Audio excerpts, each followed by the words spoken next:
सबसे पहले मैं अपने शहर के तमाम ही उर्दू अखबार, मराठी अखबार के नुमाइंदों का शुक्रिया अदा करता हूँ कि मेरे शॉर्ट टाइम पे इत्तला पर आप सभी लोग यहाँ पर उर्दू पत्रकार में उर्दू मीडिया सेंटर पर हाजिर हुए हैं, इसलिए मैं बहुत बहुत आपका शुक्रगुज़ार हूँ।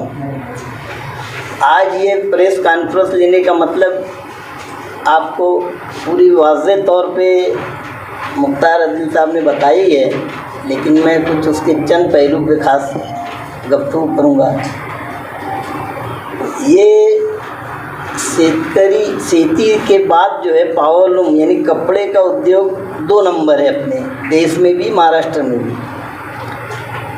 इसकी अहमियत जो है इसलिए भी ज़्यादा है कि इसमें पावरलूम सेक्टर से जो भी लोग जुड़े हैं उससे आमदनी भी होती है और गवर्नमेंट को इसका टैक्स भी मिलता है, और इसके मसाइल हल करने के लिए गवर्नमेंट काफ़ी संजीदा है, सोचती है कि ये भी मसला हल हो। जैसे शेतकरियों का होता है, उनके मसले मसाइल पे गौर होता है, तो ऐसे ही कपड़े के मसले मसाइल पे भी गौर होना चाहिए। इस ताल्लुक़ से गवर्नमेंट के पास बहुत से लोग अपनी शिकायतें लेकर के उनको मेमोरेंडम देते हैं और ये बताते हैं कि हमारी ये तकलीफ़ है, चाहे वो 27 HP की सब्सिडी की हो, कि उनके जो टप स्कीम से जो पहले लोगों ने गवर्नमेंट की तरफ से जो टप स्कीम के पैसे नहीं मिल रहे हो, और या जो लोगों को अब नई स्कीम से फ़ायदा उठाना हो, ऐसे मसाइलों को लेकर वो अपनी मेमोरेंडमात देते रहते हैं। तो ये सब को ध्यान में रखते हुए टेक्सटाइल मिनिस्टर जनाब असलम शेख साहब ने ये बात को बड़ी संजीदगी से सब नुमाइंदों के साथ और पूरी कैबिनेट में बात करके ये बताया कि एक जायज़ा कमेटी इसके लिए बनाई जाए, क्योंकि जो मेमोरेंडम आते हैं या जो निवेदन आता है, अब निवेदन पढ़ने के बाद उनको ये समझ में नहीं आता कि वो शहर के मसले क्या है, मालेगांव के, भिवंडी के, सबके अपने अलग अलग हैं। तो वो मसाइल को लेकर एक जायज़ा कमेटी बने जो ये ऑब्ज़र्व करे कि सबके पास जा कर के उनसे रब्ता करे और उनकी बात सुने, और उसके लिए कोई ऐसी सूचना गवर्नमेंट को दे, ऐसी रिपोर्ट बना करके दे जिस पे गवर्नमेंट अमल करे। इसलिए गवर्नमेंट ने बहुत ताबड़तोड़ एक कैबिनेट में फ़ैसला लेकर ये कमेटी का ऐलान किया, और इस इलाकों के, इस शहरों के सभी लोगों को उसमें शामिल किया गया। जैसे मालेगांव से सदारत का जो मसला है, वो मालेगांव को ध्यान में रखते हुए उन्होंने मालेगांव को सदारत दी है। बड़ी बात है, मैं शुक्रगुज़ार हूँ असलम शेख साहब का कि उन्होंने मालेगांव के लिए सदर चुना, और भिवंडी से 2 लोगों को लिया उन्होंने, जो यानी और सिराज हॉस्पिटल के डॉक्टर नूर, वो 2 लोग वहाँ के हैं, और एक जो है इसमें बहुत एक्सपर्ट सदस्य है सादिकुल जमा, ये कपड़ा यानी टेक्सटाइल में ये हेड यानी 1 क्लास ऑफिसर रह के रिटायर हुए। जितनी मालूमात और जितनी माहिती उनके पास है शायद ही किसी के पास है। वो पूरी ज़िंदगी इसी स्कीमों में, और ये यहाँ मालेगांव में भी आते थे, बहुत लोगों को उन्होंने भी स्कीमों से फ़ायदा दिलाया। वो भी इसके मेंबर है, वो नागपुर के हैं, और इच्चल करंजी से भी हैं। 2 लोग हैं हमारे, जनाब महाजन साहब है और श्री राहुल प्रकाश है, और एक सोलापुर के हैं वर्धन करमकट, ऐसा नाम है इनका। तो ये सभी बड़े शहरों में जहाँ जहाँ पावरलूम में ऐसी नुमाइंदगी दी गई, और हमारे लिए उन्होंने सेक्रेटरी एक सचिव यानी CO लेवल का आदमी, जो अपनी भाषा में बोलेंगे क्लास 2 या क्लास 1 ऑफिसर है, वो हमारा सचिव है। वो ये पूरी टीम मालेगांव का जायज़ा लेने 1 तारीख को मालेगांव पहुंच रही है, और यहाँ का प्रोग्राम अपन ने इस तरह बनाया है कि हज हाउस में 3 बजे से 6 बजे तक के ये लोग सभी लोगों से रब्ता करेंगे। लोगों को आपके माध्यम से, आपके ज़रिए से इत्तला मिल जाए, तो जो लोग आएंगे अपनी शिकायतें लेके मेमोरेंडम देंगे या जो बयान करेंगे, वो सारी बातें नोट में लिखी जाएंगी। और ये शहर का भिवंडी में जुमरात का है, 31 तारीख भिवंडी में है, और यहाँ 1 तारीख है। तो सभी शहरों में जो जो तारीख पे हम जाके सब पूरे शहरों की बातें सभी पावर लूम के नुमाइंदों से मिलने के बाद जो रिपोर्ट तैयार होंगी वो रिपोर्ट पर महाराष्ट्र हुकूमत काम करने का इरादा करती है। वो ये नेक नियति से काम करना चाहती है, इसलिए कमेटी को तो पहले 3 महीने के अंदर ही रिपोर्ट देने के लिए कहा गया है। लेकिन अभी हालात ऐसे हैं कि सभी जगह जाना और पूरे महाराष्ट्र में जाना है, तो वो टाइमिंग मिलने के बाद जल्दी से जल्दी हम ये काम को पूरा करके गवर्नमेंट को इसकी रिपोर्ट पेश करेंगे और उसकी रिपोर्ट आप तक भी हम पहुंचाएंगे कि हमने क्या बताया गवर्नमेंट को। और इस पावर लूम के सेक्टर को अपने को काफ़ी आगे ले जाना है, क्योंकि बहुत तकलीफ़ से ये सनत चल रही है और इसका ये पिछले कोरोना से 2 साल से तो और भी ज़्यादा तकलीफ़ से ये उठा रही है ये सनत। इसको राहत मिले ये गवर्नमेंट के ख़ास प्रोग्राम में है। और मैं ये चाहता हूँ कि आप लोग अच्छी तरह से न्यूज़ में और मीडिया चैनल पे बता करके ज़्यादा से ज़्यादा लोग आएँ, शहर मालेगांव की नुमाइंदगी करें और वो अपनी सुझाव पेश करें, अपनी बात रखें गवर्नमेंट के सामने। तो इसका ज़्यादा फ़ायदा और ज़्यादा असर महाराष्ट्र गवर्नमेंट पे पड़ने वाला है, क्योंकि यहाँ पर उन लोगों ने देखा कि मालेगांव एक बड़ा पावर लूम सेक्टर है और यहाँ हर तरह कभी साइजिंग के मसाइल आते थे, पीछे जो चल रहा था उसके भी मसले वहीं पे गए। पावर लूम की सब्सिडी रोक दी गई, वो मसाइल लेकर के फिर सब्सिडी के मामले अभी अभी आए। सब्सिडी ख़त्म नहीं की गवर्नमेंट ने, ये रिपोर्ट जाने के बाद ही वो आखिरी फैसला लेंगी। हमारी रिपोर्ट तक सब्सिडी खाली कुछ ऐसा माहौल पैदा हो गया था कि गवर्नमेंट का कुछ पैसा बकाया रह गया था कंपनी का, पावर लूम ये पावर हाउस कंपनी का, तो इन लोगों ने वो ऐड करके बिल दे दिया।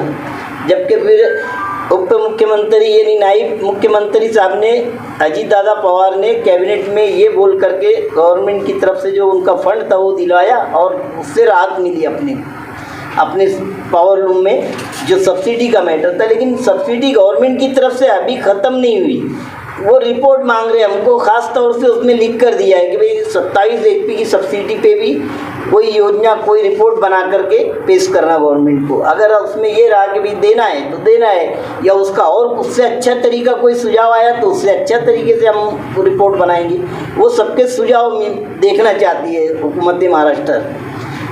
तो ये सारी बातें थी। इसमें जुमा के रोज़ जो है 3 से 6 बजे तक आप लोग भी, मैं अभी आपको दावत देता हूँ कि आप लोग सभी उस मीटिंग में भी हाजिर रहो, ताकि वहाँ पे जो जो लोगों ने क्या क्या सुझाव रखा वो सबके सामने रहे। मेरी ये ख्वाहिश है कि आप लोग भी सब उसमें हाजिर रहेंगे या आएंगे, तो मुझे यानी वहाँ पर जो मेहमान आ रहे हैं उन लोगों को भी लगेगा कि हमारी जो है सनत के बारे में हम बड़े संजीदा है। रिंग का मसला हो या पावर लूम का हो, सब्सिडी का हो, ये सारे मसाइल पे वो मीटिंग है।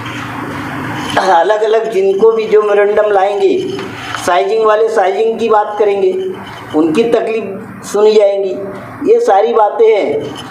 इसके लिए गवर्नमेंट जो है इसको बहुत शॉर्ट टाइम पे मतलब इसका सेटलमेंट करना चाहती है। इसमें तो मेरे ख्याल से शहर मालेगांव में मैं आप लोगों से काफ़ी अरसे के बाद मिला हूँ, लेकिन जो लोग जानते हैं वो अच्छी तरह समझते हैं कि अपनी सोच क्या है। इसमें अपन खाली जज्बे खिदमत के लिए आए हैं। ये कमेटी से अपन शहर को फ़ायदा दिला सकते हैं और पूरे पावर लूम सनत को फ़ायदा दिलाएंगे। नीयत हमारी यही है कि सब फूले फले ये इंडस्ट्री ये चलेगी तो शहर चलेगा अच्छा।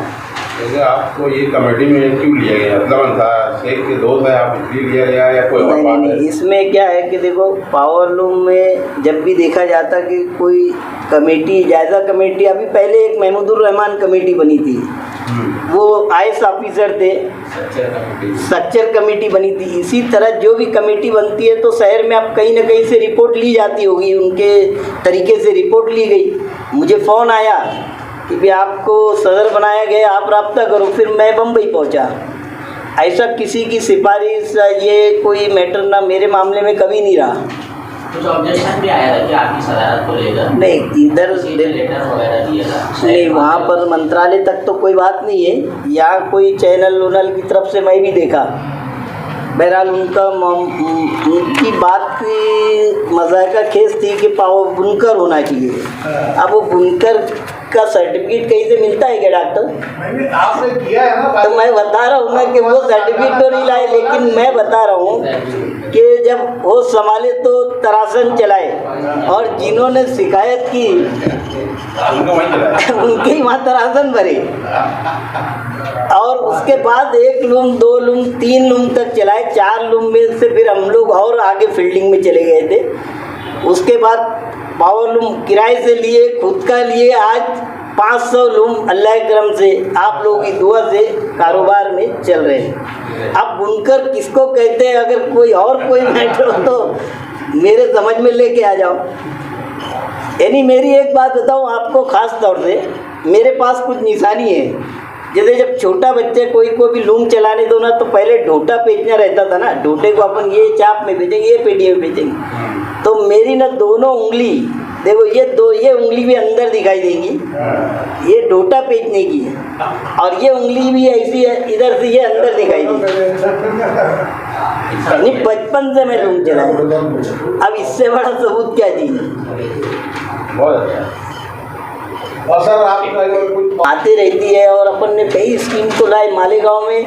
वो स्कीम से फ़ायदा नहीं उठा पाए अपने लोग, लेकिन इच्चल करंजी में बहुत तेज़ी से इसका फ़ायदा लोग उठा रहे हैं। इच्चल करंजी वाले बहुत उसमें बराबर घुस के सब्सिडी भी ले लेते हैं, और बराबर बैंकों से लोन भी ले लेते हैं, और अपन वो मसाइल से ज़रा दूर हैं। यहाँ के सब्सिडी लेने वाले परेशान है अभी, वो और सब मेरा बंद कर लो, उनके लिए उनकी सब्सिडी और उनके मसले जो है ना, अभी तो मैं उनसे भी गुफ्तगू किया था। वो लोगों की मसले जो है, इसके टप स्कीम में भी लोग कुछ ले लिए थे, उसमें भी परेशान है। बाकी गवर्नमेंट ने वो तो अच्छा है। यही सादिकुल जमा सर थे जो इन्होंने टप के पैसे भी लाए, गवर्नमेंट से दिलवाए।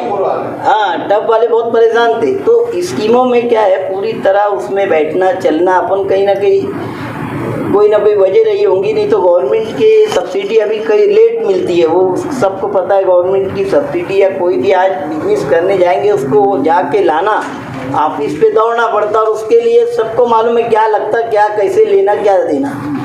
लेकिन सब्सिडी मिलती है, वो एक क्लेम है गवर्नमेंट पे, वो तो उसको देना ही है। अब कारोबार में नफ़ा नुकसान हर धंधे में लगा है। तो ये तो तेज़ी मंदी का है, कपड़े का धंधा बहुत तेज़ी मंदी का। अभी देखो ना, यान के भाव अभी कितने बढ़ गए, जो कि वो ज़माने में तो कुछ भी नहीं था। और अपन सोचते थे कपास यहाँ पैदा होती, महाराष्ट्र में जाती है, यानी बाहर साउथ में जाती, गुजरात में जाती, उसके बाद वहाँ से सूत आता, और अपन वही कपास यहाँ से बेचते और सूत वहाँ से लाते। तो कुछ स्पिनिंग मिलों की भी ज़रूरत है। और यही मसले मसाइल पे अपन उस पर बहुत डिटेल रिपोर्ट बनाएंगे, और वो तुम्हारे सामने भी मैं वहाँ देने के बाद यहाँ पे भी अपन एक जलसा लेके पेश करेंगे कि हमने ये रिपोर्ट दी।